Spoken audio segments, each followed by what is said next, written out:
This was his lesson number one, and the rich don't work for money. So in finance terms, what he means is the rich allocate their own capital to generate money. They don't actually put their own labor in, their own physical labor to make money through a paycheck. They allocate their own capital to make money. The next is paper. And that's savings, stocks, bonds, mutual funds, ETFs, and that stuff. I don't have any of that stuff. I don't save money. I don't have any of that.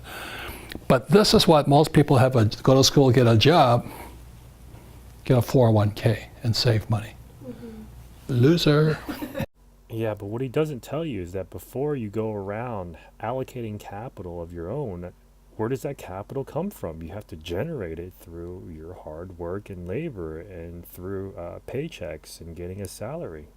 Well, you can also just get it from your parents or a family member. You can win it through a lottery, or you can gamble with it through a startup or some kind of entrepreneurial business where you exit with a lot of cash just from your ideas.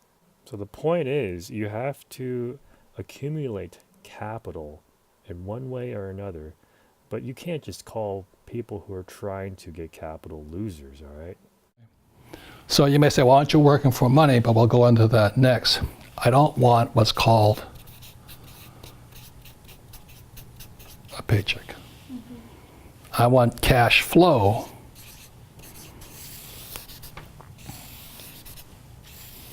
From here.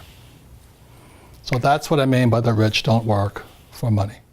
Of course, once you have capital, you can then buy income generating assets. You can start businesses with capital.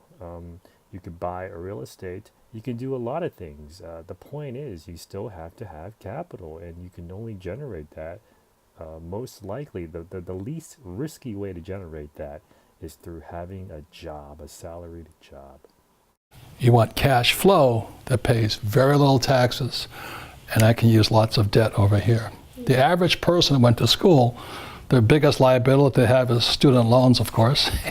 Yeah, of course, definitely. See, the problem with accumulating assets and getting rich these days is that the average person starts out with so many liabilities that it becomes nearly impossible to sort of get out of this debt trap, because you have to generate income through a salaried job to accumulate assets, but in the same time, your liabilities are accumulating if you don't pay them off.